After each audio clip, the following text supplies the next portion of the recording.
What's up, everybody? Thanks again for stopping by for another edition of March 4th with Mike Bauman. I, of course, am your host, Mike Bauman.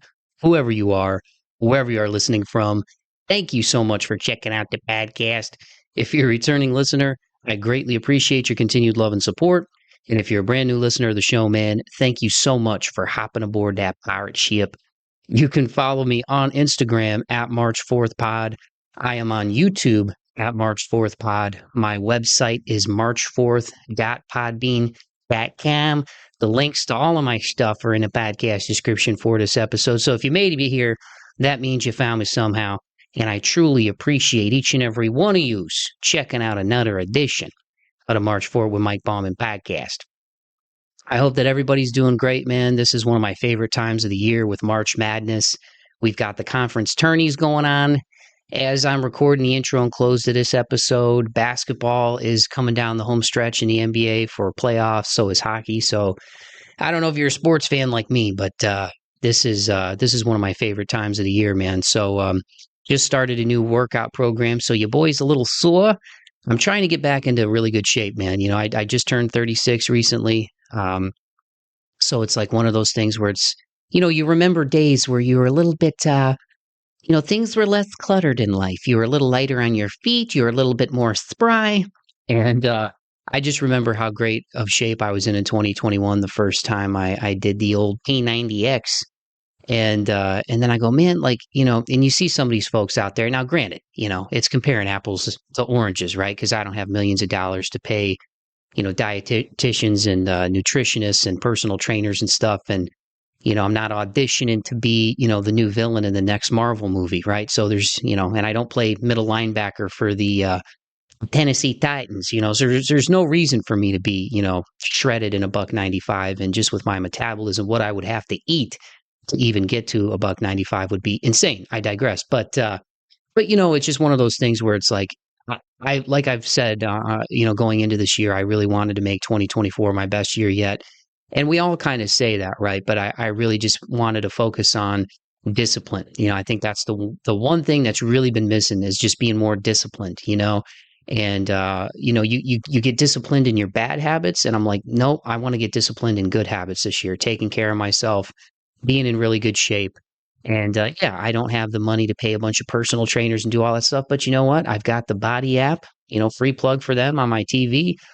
You know, they're the same company that put out P90 back in the day, and I started a new program, which I did a couple of years ago, and I'm just trying to stay disciplined and do it. So I'm sore this week, and in addition to that, for those of you who listen to the show frequently, you might realize right now that my voice is a little bit more late night smooth jazz radio because I'm a little under the weather, man.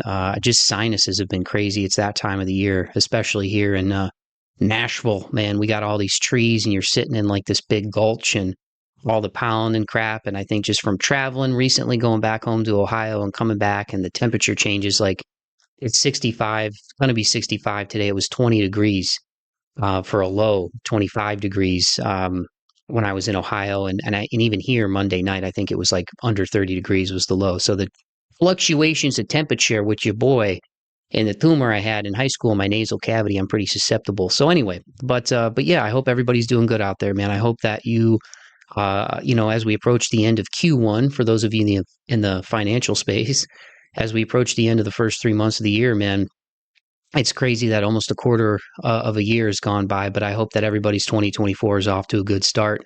I hope that you're chasing your dreams, you're persevering, you're moving forward, all the themes of this podcast, and really getting after it, man.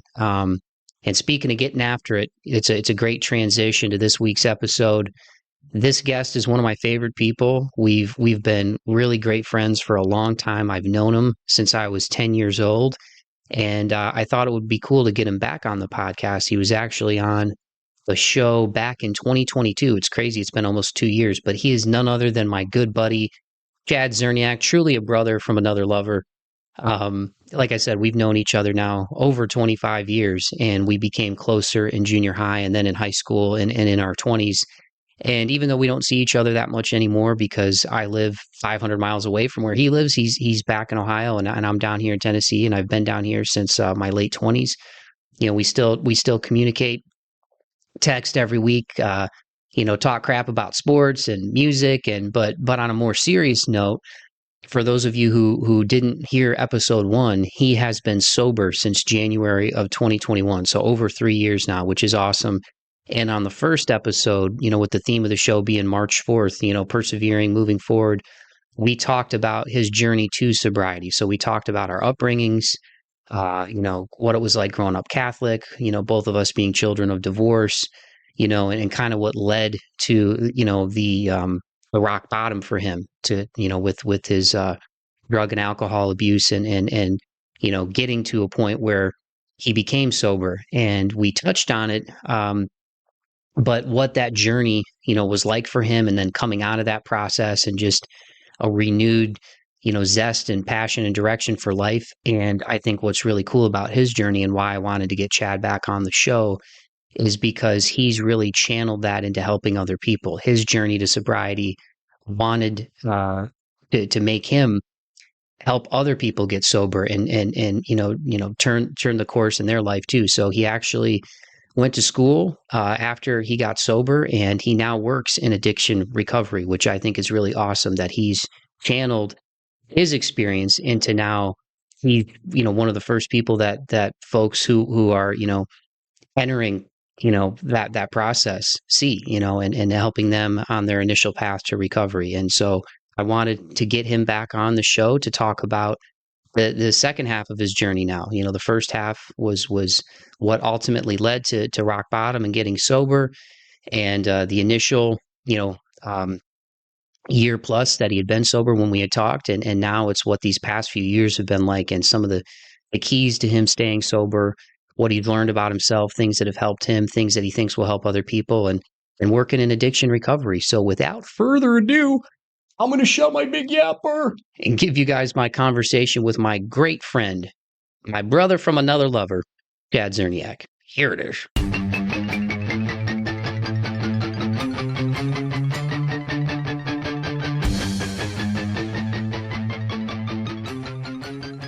Well, there's the creepy robot lady. Well, Chad, it's always good catching up with you, man.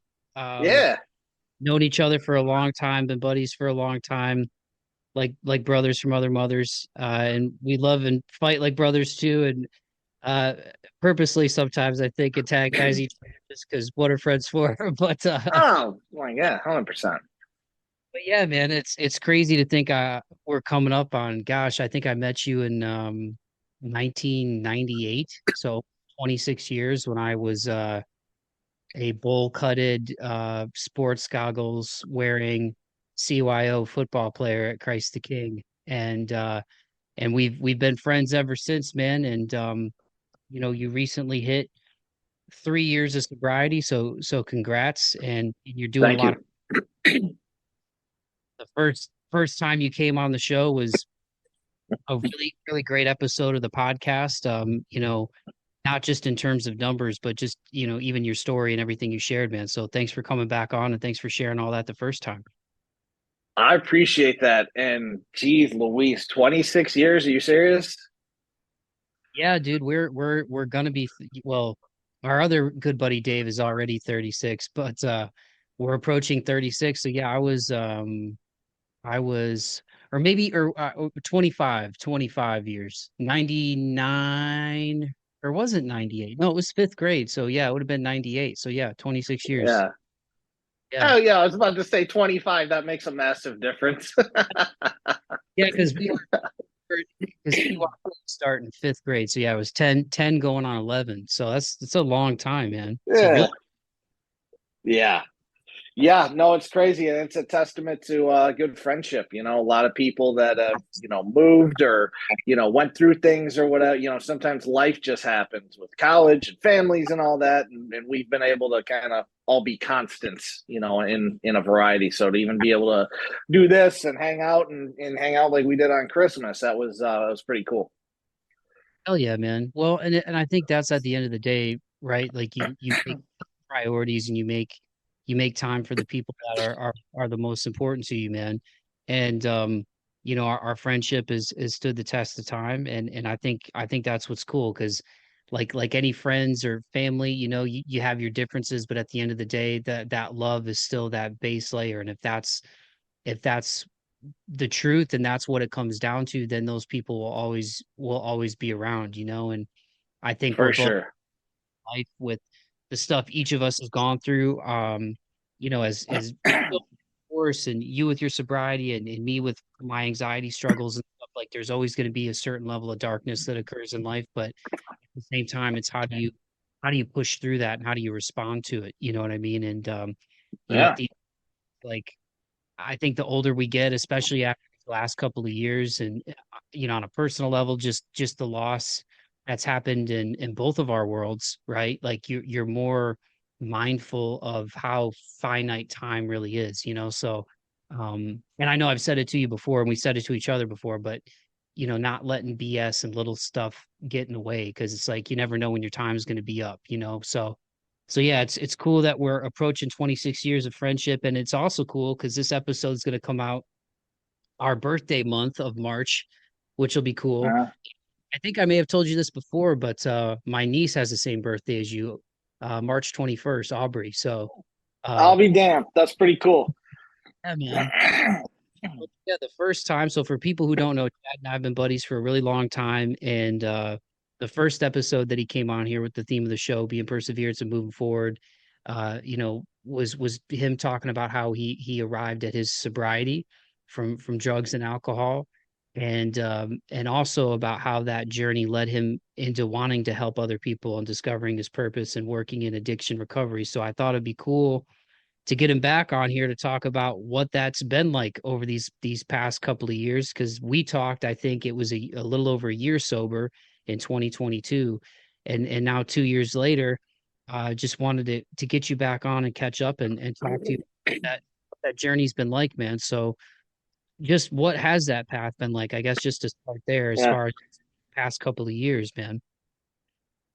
No, that's actually crazy too, because I believe that it was just before I started working at Detox that we had talked. And I was I had taken a job at St. Charles to work in the behavioral health unit. Would have been a great opportunity. Met some, I shadowed, I went there a couple times. Was given the job offer and they were like, just kind of let us know tomorrow. Then as fate would have it, Midwest calls and they're just like, hey, we got a spot at Detox. Might be a little less than you're looking for, might not quite be the hours that you're looking for, but would you like to interview for it? So I was like, what do I got to lose? I go interview. And it was also the place that I went to Detox myself. So it was just, I slept on it, man. I kept coming back to this. It's just like, this just almost feels like where my journey began and then my recovery journey can start. So I went in there, I had a great interview. And I had, and now I'm at a crossroads because I'm just like, shit, this feels good. I want to do this, but this other place is going to have more money. You're working maybe 3 or 4 days a week. Opportunity for growth seemed better, but I just kept coming back to Midwest. I just kept coming back to like, this just feels right. I chased money for so long, in my addiction, and it never made me happy.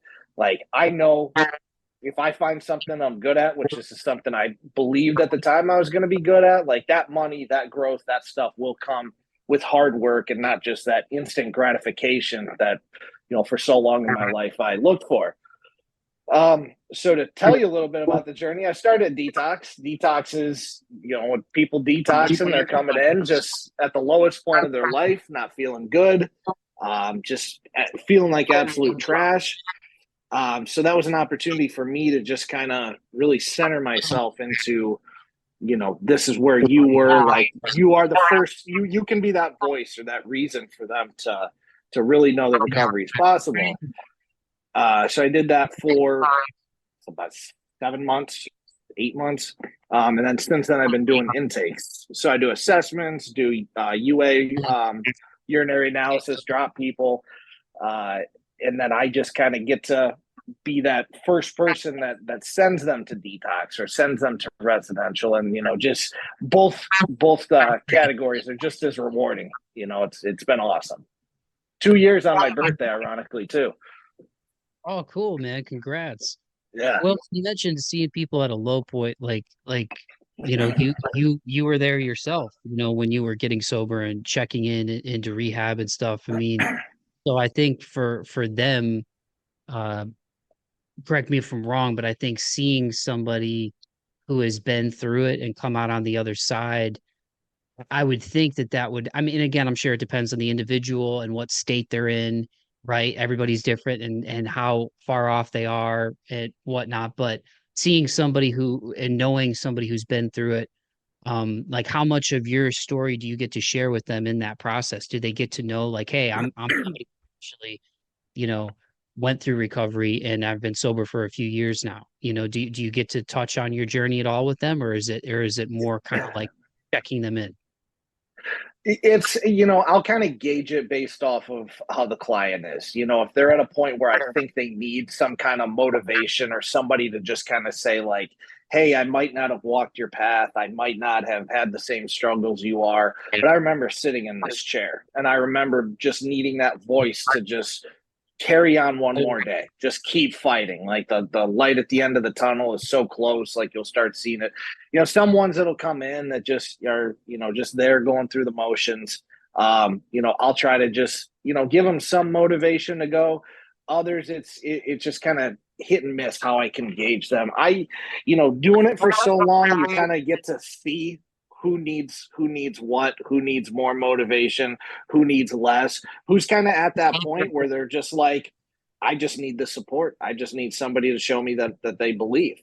Or, if there's somebody who comes in that's just, needs more of my story or needs more of somebody else's story, that's when we're really able to just kind of be like, hey, we went through this program. Like I'll tell clients that are going into detox, I'll be like, hey, if you were in room, whatever, and if you get bed 2, that's the same bed that I was in.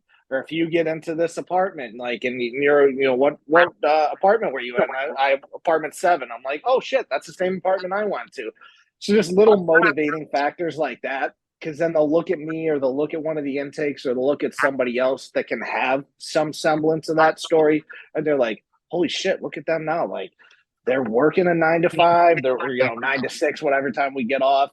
They got nicer shoes, they got nicer clothes, they're not wearing shit that's got mustard stains on it, like looking like they've been rolling around a forest for a couple of days. Like, it's just any little thing you can do that can help show somebody that that's a better way of life. Like that's why I keep my hair nice. That's why I try to wear nice shoes. Like for so long in other jobs, they tell you dress nice, they tell you dress presentable, whatever. Like, I'm not going to come into work and wear a fucking tuxedo. Like, that's the last thing somebody at a low point in their life wants to see. But I'm going to wear jeans. I might wear this, I might wear a shirt like this. Like, got my jewelry, they're just fucking chains, man, But I'm just like, I'm going to dress presentably, but I'm also going to have that look of like, exude just looking nice. I'm probably wording this terribly, but it's just, you just like look presentable, just look like, make your words mean something to these people. Give them a reason to be like,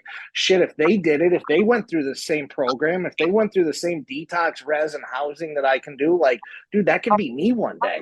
And like to be a part of that, like it's awesome, dude. Yeah, no, I think you're articulating it fine, man. Don't be too hard on yourself. But no, I feel you because like yeah, if you look presentable and you're clean cut and you don't look disheveled and they can look at you and see somebody that's like, oh, you know what I mean? Like and I do think that old saying, dress for the job you want is true. No matter what the job is, dress for the job you want, but especially in a job like you have where it's a very literal front role with the people who are rolling in and out of the facility to see somebody who's presentable, it's probably motivating to them, especially if they're a little disheveled or they got a 5 o'clock shadow going, or like you said, their clothes are messed up because God only knows where they slept the last week, right? So I think Yeah. that there's so image isn't the most important thing, but it is the first thing people see when they meet you. So it is Oh, important standpoint from a first impression. for sure. For sure. Yeah. So basically, they get to talk to me. I get to just kind of, give them some words of wisdom, just kind of let them know, like, hey, you got this. Like, I know it's a low point right now. I can, I might not have walked your path, but I sympathize with how you're feeling. But if I can give you any, motivation, just go out there and just take this one day at a time. Like, I'll tell them about my sobriety, like, because I have this app on my phone, and then I always know like where my sobriety date is at. I'm always just like, hey, I'm 3 years, for example, today, 3 years, 1 month, and 12 days, or I'm sorry, 14 days. Shit, sorry. I'm this amount of time sober, whatever it is. And I was just like, but I didn't get to this amount of time without that day one. I didn't get there without day two. I didn't get here without completing that first week. I didn't get to sit in this chair without going to school. And it's not like a tooting your own horn type thing, but it's letting them know, like, be proud of the progress that you're making, but also know that the journey never stops. Always keep yourself hungry for that next thing. Kick day 6's ass, but then once it starts getting the end of the night, just plan, you got that 1 week sober, and then get that 8 day and get that 9. It's just all about knowing how to celebrate the moment, but also start planning for your future. And that's what was instilled in me. And I really want to help clients to understand that it's just like, you're sitting in this chair for a reason. You and I are having this conversation for a reason. Like, I can't write the rest of your story for you. Only you can do that. But it's up to you to find out what that reason is. Yeah. So as somebody who's been for 3+ years now, man, are there any particular things that you can look at, whether they're like turning points or things that have kept you on that path of sobriety, even in those low moments, that you feel like are universal things that you could share with people out there? Yeah, just always wanting to fight for that next day. Remembering where you came from, and revisit. One of the big things my therapist did was to have me look at my phone and see where I was a year before that day, 2 years before that day, when I was still in my active addiction, so I could really take an appreciation of how far I've came.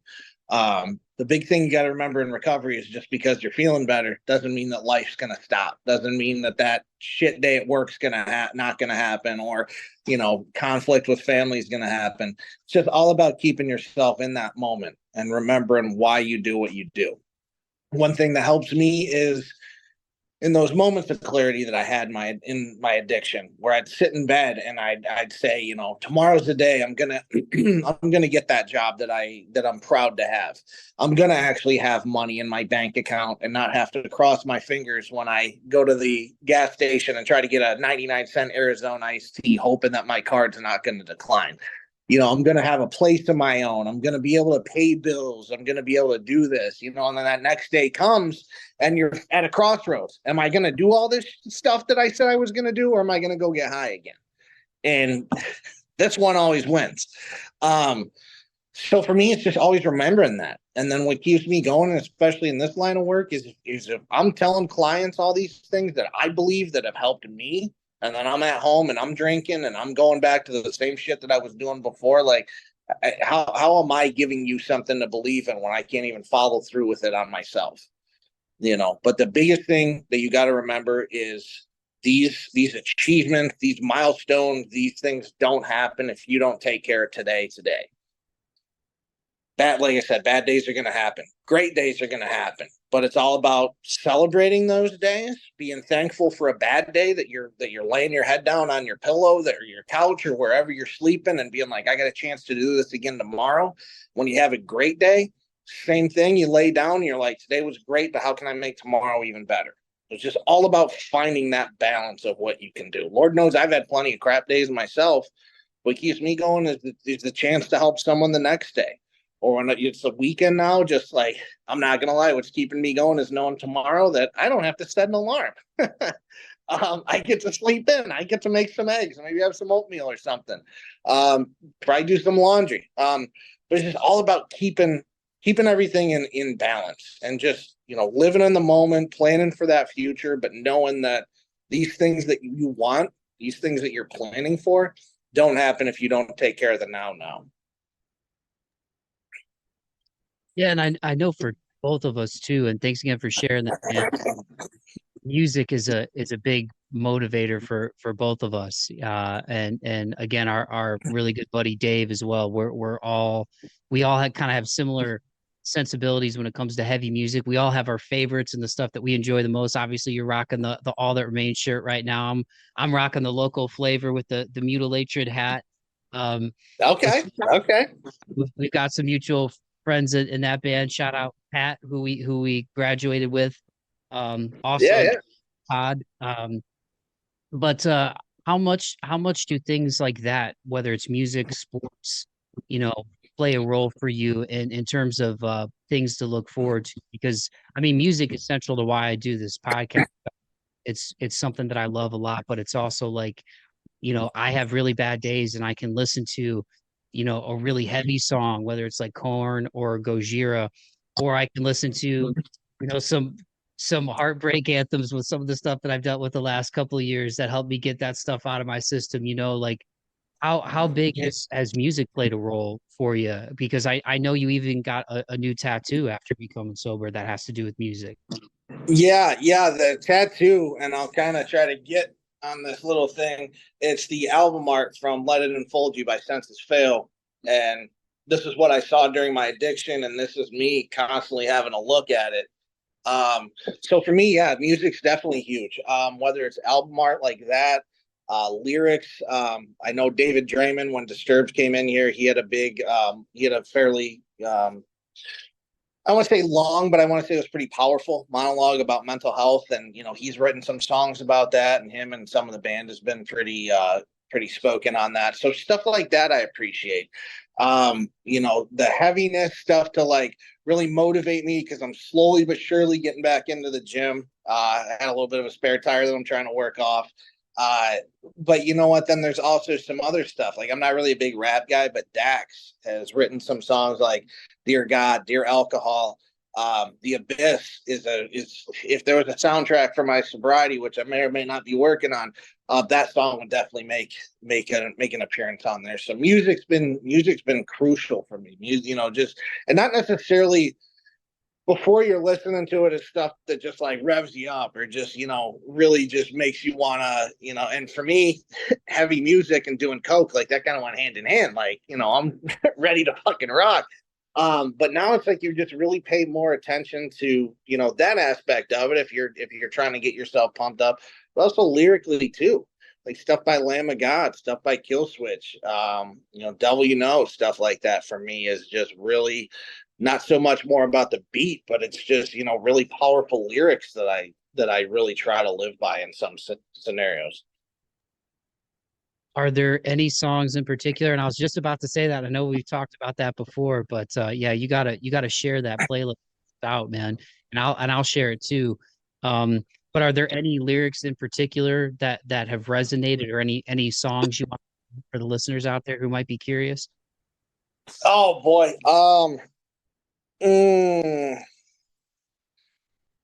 Dude, there are so many. Putting me on the spot here. As I Lay Dying, A Greater Foundation's a big one for me. I mean, you can pretty much plug and play anything Lamb of God in there. Killswitch, No Devotion. That song is, that is, you got No Devotion, and then you got, hold on, gonna verify something here. I don't want to say the name of the song wrong. It's one of those that's right on the tip of my tongue. I Feel Alive Again. I mean, those are back to back on the B sides of that track.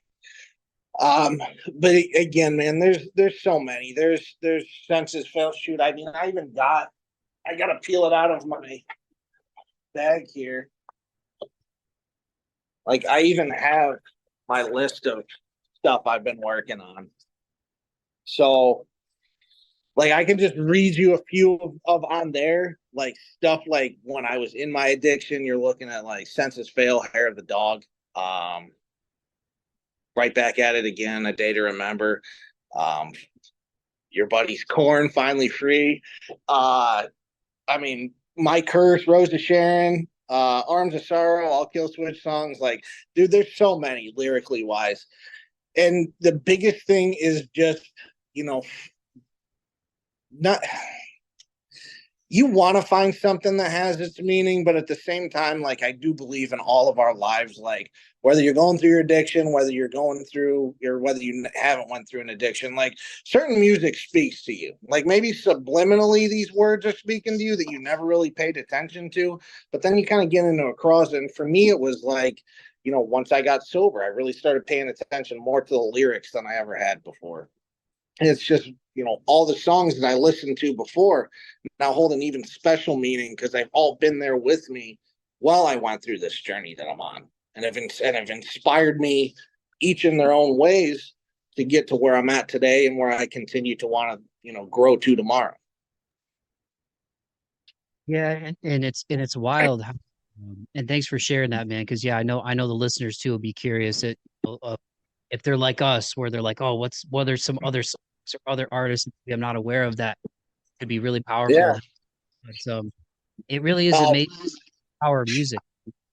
I was going to say one more for the listeners on there. If you or someone you know is struggling with addiction, We Came as Romans, One More Day is a powerful one to really listen to. And that's actually something that I share every year on Overdose Awareness Day, August 31st of every year. So give that one a check it out. It's a very powerful song because they actually lost their lead singer to an overdose in 2018. Yeah, and that's just it, right? Like, unfortunately, there's people who don't get the chance to share their stories, you know. And I know one of the last times we spoke, not for something like, but just having a candid conversation, and you know, me talking to you about some stuff like, you know, and some concerns and whatnot. And you know, there's people who don't get a chance to make it, or like you said, even in recovery. And there's a name for it. I'm sure that you'll know just working it, that's escaping me right now. But like families who come in and speak to people who are in the program about loved ones they lost, or you know, people that whether it was addiction, and overdosing was Yeah. after suicide, you know. And uh, music is a powerful force. It's a motivating thing. You know, for me, heavy music has always been a positive release of negative emotion. Uh, you know, channeling anger, you know, not to head, but you know, people be listening to the audio, but the pull-up bar behind me, like just listening Yeah. to, so there it's an exercise, a good release. And you and I have even talked about, and there was actually a documentary that came out years ago. If I remember the name, I'll share it in the description for this. It's about this test they did where they brought in, at the time it was iPad or iPod minis, and they brought it into this nursing home.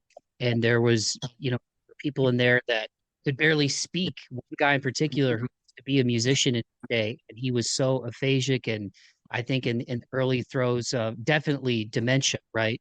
And they put music on from his era, and you just see his eyes light up. And then all of a sudden, he's recalling memories from like 60 years ago. And this is a Yeah. guy who talk. So the power of music is very, very real. Very Yeah. 100%. well. In the time we have left, man, and thanks again so much for doing this, dude. I know there's HIPAA stuff out there, and so I'm not asking you to like name names or anything, but having been in this work now, and discovering this purpose that you have of wanting to help people, which I think is really awesome, you know, turning negatives into positives. Like you're literally living that, dude. Like, are there any success stories that you've seen where people were maybe, you know, you saw somebody that looked like a reflection of you, and you're like, I know exactly where that person is at, and now they're on their path to sobriety as well? There's so many, and you know, it's hard to pick out just one, because you know, you'll get people that'll come in that'll go through detox and they'll go through res, and you know, then they'll come back because we have to see them for, you know, when they step down, you know, to another level of care. And they'll be like, you know, I only have, you know, my 7 to 10 days of detox, or my residential, like I haven't even gotten 2 months. Like, but yeah, when I saw you, you didn't even have 24 hours. Like when I saw you and I asked you about the previous year, you couldn't string together multiple days that you had been sober. It was a constant thing you used. Now you have 40 days. There's been, there's people like that. There's a guy that came in that me and this dude actually had words the first time he came in. Like I'm not really proud of it. And I told on myself afterwards, because I thought that, in my mind at the time, I thought it was a punishable offense, because I had to go, a little old school angry Chad on this guy that was like, you need to take this shit seriously. Like, aren't you tired of living this fucking life that you are? Aren't you tired of your parents worrying about you? Like, if you don't want to be here, go fucking somewhere else, because you're wasting my time and you're wasting our therapist's time. And after he left the room, because he ended up leaving that day, and I said, I went and told on myself, because I was like, I know I should have handled that better. I was like, but, I guess tying back into what you initially asked, part of me saw myself in that. And I was frustrated, because it was like, I'm still blessed every day that I went into treatment one time. And I've been fortunate to be where I'm at. I should have been in treatment years ago. I'm not going to sit here and lie and say that, I was not that bad. But I'm thankful and fortunate to be in the position that I am. But I remember how, when I had conversations before and people were like, oh, why don't you seek out a detox program, or why don't you do this? Like, I wanted to do the bare minimum work to get people off my back, to just really feel like I did something while not having to put any pressure, not really having to peel those layers back and finding out what truly made me tick. So I explained that to my supervisor. My supervisor is just like, I appreciate that. Like, you're not in any trouble. You just basically gave a tough love type thing. Like, and then as luck would have it, the dude came back the next day and was night and day a different person. And I told him, and I started saying like, hey, like, no hard feelings on the thing. But before I even got that out, he literally looked at me and was just like, I needed a kick in the ass. He goes, I had a lot of things going on, and our conversation got the ball rolling on me. He goes, I need to be here in detox. Where I'm going to detox, and this is something that I need to change. And last I saw him, which is just a couple weeks ago, he's now in IOP level of care. Like, he's been going at it for a little over 2 months now. So there's plenty of other stories, Mike. I draw inspiration from people who seek treatment. I draw inspiration from people like that have gone through treatment, even though they frustrate you. The ones that are constantly coming back, it shows that there's something on them that cares, but something that just hasn't clicked yet. And the ones that are still struggling out there, the ones that just need that voice, like, reach out. People are there to support you. That was one of my biggest worries was, are people going to support me? Are people going to write me off? Is all the shit that I've done over the years going to finally come to light and people are going to write me off? Dude, the support that I've got is why I'm sitting here today. The support that I got is why I have the job that I do. So reach out to those people, just take that time and be like, I need help. As embarrassing as that night when I sought out help from my dad and my brothers, as embarrassing as that was, it was truly life-saving for me. So I just want everybody to be able to experience that wants recovery, to be able to experience it, because, dude, is in a word, it's freaking beautiful.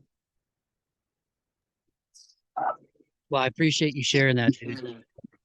Yeah, like we've talked about, man, and the stuff that you shared with me, there's a lot of people who don't get a chance to live to tell the tale, and I'm sure there's, we have, different levels of spirituality, and I know both of us are, we had bonds with our grandfathers that still carry on, and I know he has played a pivotal role in your recovery too. And I'm proud of you, man. I'm glad you're still here. I love you, and I know your family, the Czerniak fam, is proud too. But it's wild again, that Toledo thing, like the 6 degrees of separation. Like, our dads knew each other growing up and stuff, and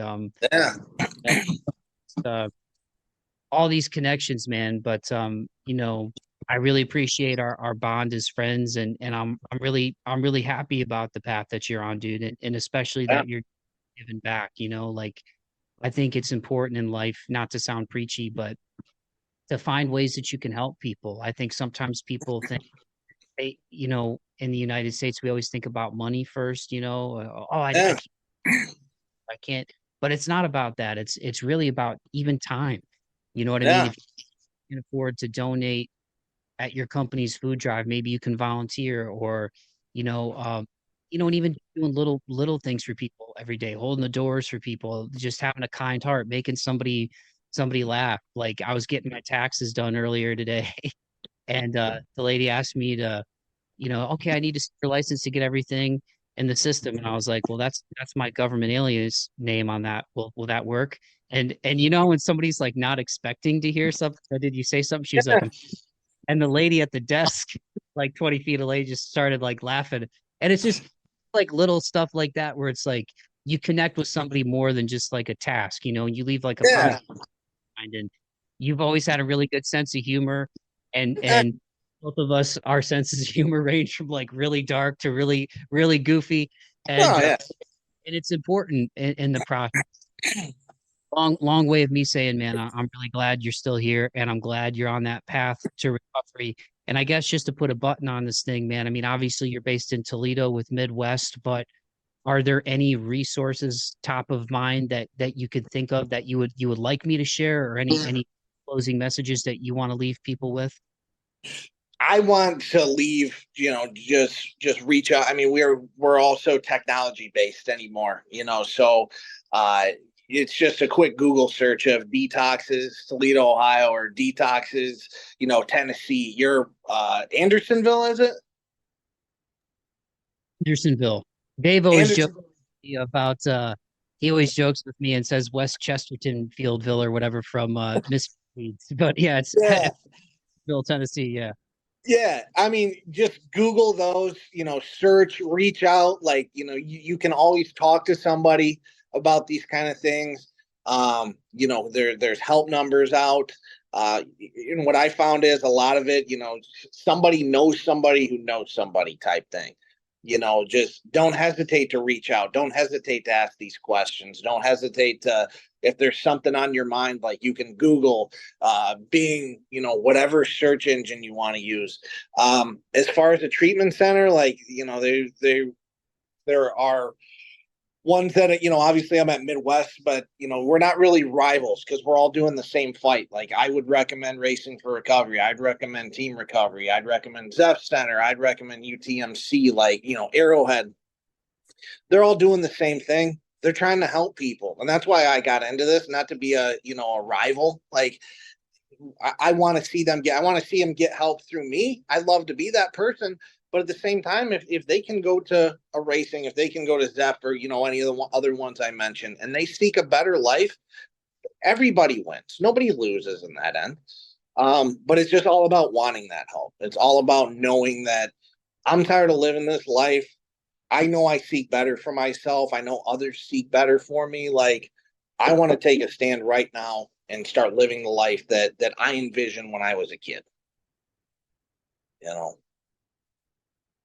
So, Dude, I think that's a great place to put a button on it, man. I love you, and I'm proud of you, and I mean that. And it's hard to find friends that stick around as long as you, and I really appreciate that bond. I'm really grateful that I can count on more than two hands the people that I love and that love me. But it's cool to have ride or dies like you, where we've known each other since we were little dudes, and we're still friends now, as we are rocking the beards and dealing with the creaks and aches and pains that come with being in our mid 30s, man. But keep fighting the good fight, man. I really appreciate you coming back on here and sharing your continued progress with myself and the listeners, because I think it's important to let people know, and that's really the central theme of the show, is perseverance and moving forward. Like you can't have the light without the dark. And a lot of us, myself included, at times, fear kind of gets in the way.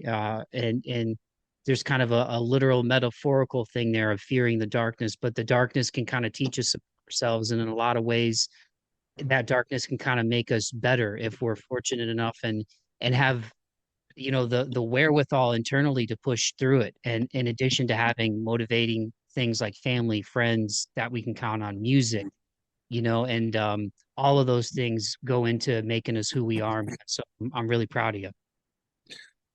Yeah, no, I appreciate it. And it's kind of tying back into what we were talking about music wise. What you said right there just reminds me of a lyric from Disturbed that maybe someday I might get tatted on me, but it's always been one that that has stuck with me, if I could use my words, is sometimes darkness can show you the light. And that's what for myself, always keeps me moving every day and always to remember. Because, like, if you have something embarrassing happen, or if you have something that you're not exactly proud of, you kind of want to erase that from your memory. I have strings of years of those that, by and large, early on was just like, I want to forget that those exist. But I get to use those experiences to help people. I get to use those experiences to be a light, a beacon for somebody, to be like, we've walked different paths, a different path of addiction, but it's like those paths can lead you to beautiful things. Like the path that I had to walk has led me to be able to be doing what I'm doing at Midwest, and touching back on the other treatment centers. I'm pretty sure that there's other people that can say the same thing, that their path that have led them to doing what they're doing. I want to continue to grow with where I'm at. Like, I'm happy being an intake specialist, but I believe that there's some big things in store this year. But I just remember where I was at, and I just always want to continue to strive to be better, help as many people as I can along the way, and just continue to be better than I was the day before, man. That's how it is. But like you said, you're doing some big things too. I appreciate getting the chance to be on this podcast. Wish I got to see a little bit more, but you're 17 hours away in Nashville. But it's always appreciated getting to touch base like this, and I'm always honored to be on here, and hopefully your listeners can tolerate my naggy voice for a little bit of time. Well, I love you, dude, and you're welcome. You're welcome back anytime. And I know that's been one of the harder things about moving away is there's still so many people like yourself back home in the 419 that I miss. I don't miss the cold um necessarily, even though the heat down here it drives me nuts in the summer. Yeah. It's sticky back home too. Not to bore people with weather talk, but it's nice being in a milder climate, and obviously with our love for music. I mean, it's being in the music city. There's no better place to be. It's literally everything here, and anybody you want to see plays here, which is really cool. But yeah, but Northwest Ohio will always be where my heart is, because that's what molded me. That's what shaped me. There's you know bad and good that came from my experiences growing up, but mostly good. It's the work Yeah. ethic, toughness and determination, and great family and friends, man. So I love you, and you're welcome back anytime. I appreciate it. I look forward to it, and it's been awesome. I can't believe it's already been an hour, but it was a blast, man. And I can't. You had said at the very beginning that it was 2 years, and I had to sit and think. I'm like, was that really 2 years? Because I was sitting in when I was still living at home, and I'm like, yeah, that was 2 years ago. And I was sitting on a kitchen chair, and how I had my phone propped up was I was using this box that had a bed in it that hadn't put back together, and using like a freaking what the hell was I using? I think it was like a coffee mug or something to prop my phone up. So I'm just like, oh, a little different setting them in an office this time, but this is still kind of nice. Moving on up, man. Yeah. Going. Yeah, no, but like I said, Mikey, I appreciate you, man. It was a blast getting to talk to you, and always honored to stop by. I got the podcast. It's you and Bill Burr that play for me every day. So, Well, it truly means a lot, man. Yeah, I really appreciate it, and hopefully one day I can get numbers like the old Billy Burr. But at the end of the day, I mean, being able to create small positive ripple effects, one listener is really cool, man. I really love doing this stuff, especially when I get friends on like you. So it's a pleasure. yeah. Well, like I said, I appreciate it. I appreciate the time. Honored to be a part of this, and it's great talking to you.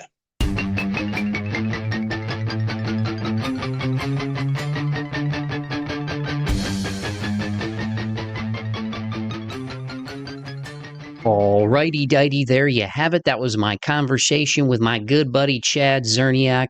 I just want to say, Chad, thank you again so much, dude, for coming back on the podcast and giving myself and the listeners an update on your sobriety journey and, what you're doing with yourself since that time and helping other people, things that have helped you stay sober and stay on that good path, man. I love you so much, dude, genuinely. We love each other like brothers. We've fought like brothers. And but at the end of the day, man, the real ones always stick around, and the real ones are always there for you.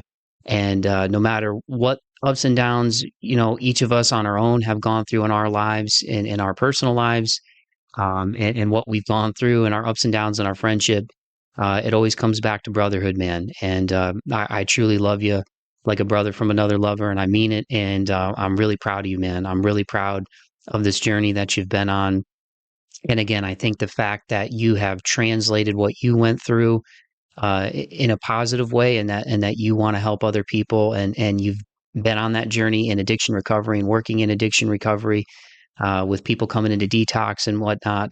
I just think it's really cool. I think it's really cool that you've turned that negative into a positive, and I know your family's proud of you, your dad, your brothers, your grandpa. Both of us have that connection with our grandfathers, and we didn't get it into that on this show, but I know they're both watching over us, and they're proud. I got a picture of mine and my grandma right next to my computer as I'm recording this, man. So, in the first conversation, if you like this conversation, you guys didn't hear the first one, go back and listen to that episode because it really was a powerful conversation as well. And Chad talks about his grandfather in that one, but long way of me saying, man, I know both of our grandfathers would be proud of us and what we're doing with our lives, and certainly yours, Chad, with the path that you're on now, man. So I love you, and I love all of you, genuinely, man. It's not lip service. I really appreciate everybody who's been on this journey with me with March 4th, and people who are checking out the show, people recently who have come onto my radar and had a lot of really kind things to say about this podcast and are linking me up with other people.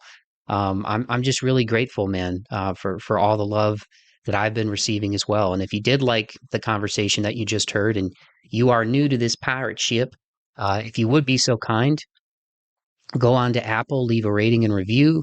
If you have Spotify, you can also leave a rating there for the show. Tell a friend to tell a friend, share it on social media, like and subscribe so you don't miss future episodes. All those things go a long way in helping the show get out to more people. And ultimately, that's what I want, man. Obviously, I have a lot of musicians on this show because I love music, and it's a powerful force, in Chad's life and in my life, and as we talked about, we have that connection with heavy music. We've gone to numerous shows together over the years, as well as our really good buddy Dave. Shout out, Dave. We love you, man. And music is a driving force as well, but with the theme of the show being perseverance and moving forward, I also like to share stories like Chad's, because there's a lot of people who can relate, whether they're on a path to sobriety or thinking about it, whether they've got people in their family or friends that they know who have struggled with addiction issues of any kind, substance abuse. At the end of the day, we're all human and we all go through things, and having the space to talk about these things is really important. And I know I need to stop prefacing because I'm not a boastful person, because I don't mean it in a self-righteous way, but that's why I really love doing this podcast, because we explore these dark places. Long way of saying that, talking about these things and being open, and obviously it's with the right people. You got to be comfortable. But I think it's important to share these things, and I'm really happy that I have a platform where I can be vulnerable with my guests and with you all, and they can be vulnerable with myself and you all as well. And I just think it's a powerful thing to share. Chad went through his addiction issues, but his story is one of perseverance and moving forward, and very much tied into the theme of the show, in addition to him being somebody that I just love very, very much. And I genuinely am really proud of him. So, I'm going to share a couple of links in the podcast description. Things that I think might be helpful to anybody out there who's struggling, or somebody who knows somebody that's struggling. But, keep the faith and be kind to one another. Like I say at the end of every show, is a tribute to my grandfather, man. Life is short, but at the same time, there are so many beautiful things out there waiting for you that you can accomplish. And a lot of it just comes from self-belief, getting out of our own way, and also surrounding ourselves with the right people. that can help us, you know, and help us turn over a new leaf and become the best version of ourselves as well. And I'm just I'm so proud that Chad is in a better place mentally and spiritually in his life, and that he's taken the negative of his journey and turned it into a positive, man. So once again, check the podcast description for the links. If you enjoyed what you heard, please share. You can follow me on Instagram at March 4th Pod, on YouTube at March 4th Pod. I'm on TikTok now at March 4th Podcast. Working on these video clips, y'all. YouTube, all that stuff. It's all in the podcast description. So feel free to reach out and let me know what you thought. And yeah, man, I love you all. Keep the faith and be kind to one another. Even though there wasn't a musician on this week's show, Chad and I both love music, and I was trying to think of a song that would be kind of applicable to our conversation, but also something that I feel like is uplifting and motivating.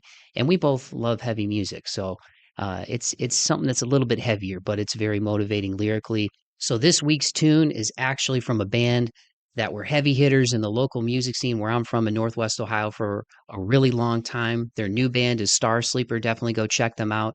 But the reason I pulled this one out of the archives is just because lyrically, musically, emotionally, the fact that Chad and I have this shared love for heavy music, it's a great song that I really think ties into the message of this particular episode. And it's just a song that to this day is just as fresh as it was when I heard it over a decade ago. This is off the record 9 from the band OnceOver. This song is called Not This Time. Peace.